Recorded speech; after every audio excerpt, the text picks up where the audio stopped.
అందరికీ నమస్కారం. అందరికీ నమస్కారం. పెద్దలు ఇక్కడ చేరిన వాళ్ళందరికీ నా వందనాలు చెల్లిస్తా ఉన్నాను. తెలుగు కంఫర్ట్ అందరికీ తెలుగు అర్థమవుతుంది కదా? తెలుగు కాబట్టి తెలుగు అయితే కరెక్ట్ గా అర్థమవుతుంది. ఓకే, కోలారు ఎంపీ అభ్యర్థి వాళ్ళ సతీమణి, వాళ్ళ భార్య అని. నాకు 2 పిల్లలు, మానస్ విజయ్ అని, కావ్యశ్రీ అని 2 పిల్లలు ఉన్నారు. నేను 23 ఏండ్ల నుంచి మెడికల్ దాంట్లో అందరికి గవర్నమెంట్ స్కూల్ పిల్లలకి సేవ చేసుకుంటూ వస్తా ఉన్నాను. నేను ఒక పళ్ళ డాక్టర్. పళ్ళ గురించి కానీ దాని ట్రీట్మెంట్స్ గురించి కానీ ఆ సేవలో ఉన్నాను. సారు కేవి గౌతమ్ గారు 25 ఏండ్ల నుంచి కాంగ్రెస్ కి సేవ చేసుకుంటూ వస్తా ఉన్నారు.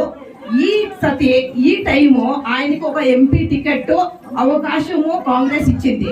కాబట్టి మనకి అందరికీ అందుబాటులో ఉండే మంచి వ్యక్తిగా మనమందరం ఆయన్ని గెలిపించుకొని ఇప్పుడు కాంగ్రెస్ వాళ్ళు ఏవైతే మనకు అవకాశాలు ఇస్తున్నారో మళ్ళీ 5 ఏండ్లు మనం అవన్నీ అనుభవించేటట్లు ఉండాలి అంటే ఖచ్చితంగా మనం కాంగ్రెస్ కి ఓటు వేసి గెలిపించుకుంటే మనకి మళ్ళీ 5 ఏండ్ల అవకాశం మనకి చిక్కుతుంది. కాబట్టి మేము ఇక్కడ వాళ్ళ అక్కలు, అన్నలు, అల్లుళ్ళు అంతా కేవి గౌతమ్ వాళ్ళ అంత కుటుంబం అంతా వచ్చి మిమ్మల్ని దయచేసి మా కాంగ్రెస్ ఓటు వేసి కాంగ్రెస్ ని గెలిపించవలసిందిగా కోరుతా ఉన్నాము. Vote for Congress, vote for Gautam. Jai Hind.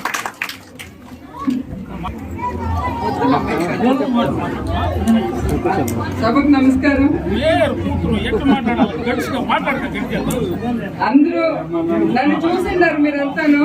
ఈడ చాలా మంది నారాయణ సమాజంలోకి మాకు చాలా సంబంధము, మీరు సంబంధికులే. మాకి గౌతమ్ కి ఓటేసి గెలిపించాలా. నా తమ్ముడు మీకు అందరికీ సహకారం ఇస్తారు. మీ ఇంటి బిడ్డ, మీ ఇంటి మనిషి గెలిపిస్తారు కదా. అన్ని అనుకూలాలు తీసుకోండి గవర్నమెంట్ నుంచి. గవర్నమెంట్ అన్ని అనుకూలాలు మీకు ఇస్తుంది.